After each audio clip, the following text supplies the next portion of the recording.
Os santos são sinais da presença do ressuscitado na história. Hoje, dia 13 de outubro, celebramos Santo Eduardo. Nosso santo de hoje nasceu na Inglaterra, era membro da família real, seu neto era Santo Edgar, que foi rei e Marte, só que, quando ele era ainda criança, os dinamarqueses invadiram a Inglaterra de forma bastante violenta e a família real, incluindo Eduardo, teve que se mudar para a Normandia, que fica na região norte da França. Ali, Eduardo foi morar na casa de um tio e continuou recebendo uma educação profundamente cristã, especialmente por meio da sua mãe, que era muito católica.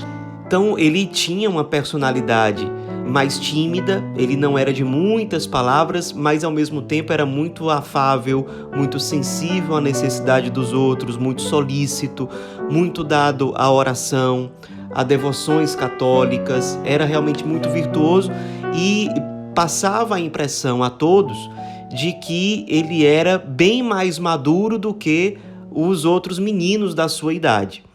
E o pessoal sabia que se ele tivesse condição de ser rei, ele teria toda a possibilidade de ser um grande rei, porque ele era de fato muito virtuoso, tinha ótimas qualidades para ser um rei. E o pessoal começou a incentivá-lo quando ele ficou já próximo da vida adulta, ainda adolescente, mas já próximo da vida adulta. O pessoal começou a incentivá-lo que liderasse uma invasão armada à Inglaterra para expulsar os dinamarqueses na marra. E ele sempre foi contra, sempre rezou na intenção de que a Inglaterra voltasse para os ingleses, mas ele dizia: não desejo obter um reino à custa de sangue humano. Então ele simplesmente rezava, oferecia penitências por isso, mas decidiu não fazer nenhum tipo de ataque armado. No fim das contas, os dinamarqueses foram expulsos da Inglaterra. Nisso, Santo Eduardo já tinha quase 40 anos de idade, era o ano de 1042, então ele nasceu e viveu ali no começo do segundo milênio e foi coroado, voltando à Inglaterra, foi recebido com muita alegria pelos ingleses. Ele tinha 22 anos de idade na época, só que havia muitos adversários políticos ali. Ele, com muita mansidão, com muita paciência, conseguia conversar, estabelecer pontes e fez concessões pacíficas e conseguiu evitar muitas lutas sangrentas que certamente existiriam se não fosse a capacidade diplomática dele, aliada, sem dúvida, a uma ação divina que vinha porque ele rezava muito pelo governo. Ele, aos poucos, foi alterando as leis que haviam sido implantadas na Inglaterra nas décadas anteriores, quando ele esteve afastado de lá. Os dinamarqueses colocaram leis pagãs, muitas vezes sem noção, sem sentido, e ele foi modificando gradualmente essas leis, se inspirando nas leis que havia antes, que eram leis que tinham sido instituídas pelo seu avô, o Santo Edgar. Essas leis instauradas por Santo Eduardo ficaram conhecidas na história como leis de Santo Eduardo, que eram leis consideradas muito justas, muito equilibradas e que exalavam o odor do evangelho. Ele, inclusive, por falar em evangelho, promoveu muito a evangelização na Inglaterra nesse tempo, porque ele dizia: o melhor meio para tornar uma nação feliz é dar-lhe um embasamento moral no santo temor de Deus. Então ele fez tudo não só para proteger a igreja e o cristianismo, mas favorecer que o cristianismo fosse difundido.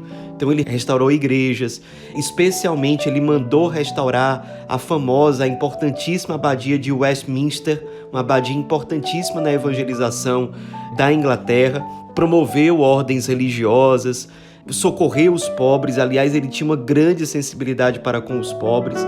Há várias histórias, por exemplo, uma vez que tinha um mendigo passando mal, que pediu a ele alguma ajuda e ele deu o anel de rei dele, e o que ajudou não só aquele mendigo, mas vários outros que se beneficiaram pela venda daquele anel que era caríssimo. Além disso, ele também tinha o dom de milagres. Ele curou uma vez um senhor de um câncer, fazendo o sinal da cruz sobre ele. Ele também, uma vez, durante um inverno rigoroso, muita neve, ele encontrou na rua um paralítico abandonado. ali no meio da neve. Então ele pegou aquele homem paralítico, colocou sobre os ombros, o levou até uma igreja, cuidou dele e pela oração dele, aquele paralítico foi curado da sua deficiência.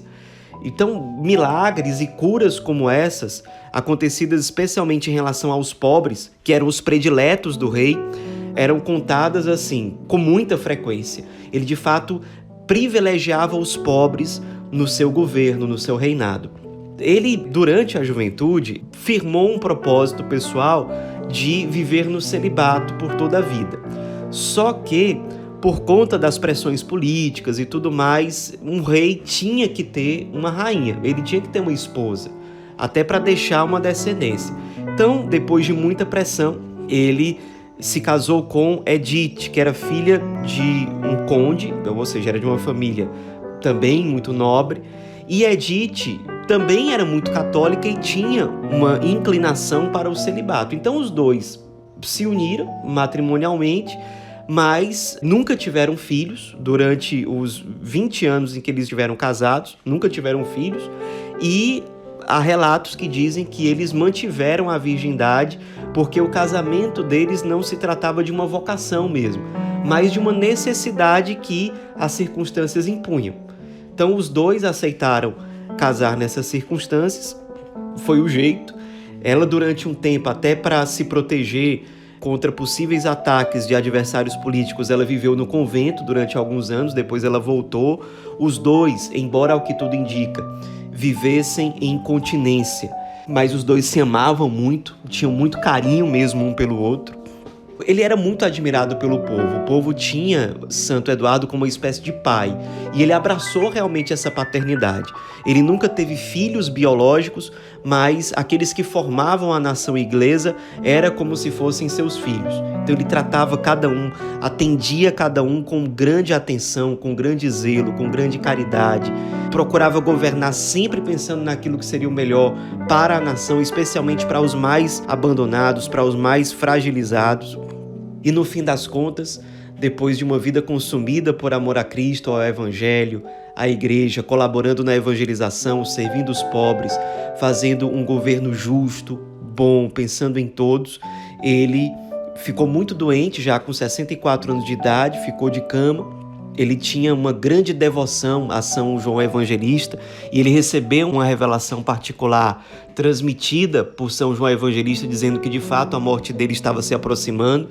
Então ele recebeu os últimos sacramentos de uma forma muito piedosa, muito humilde, que comoveu todos os que acompanharam aquele momento.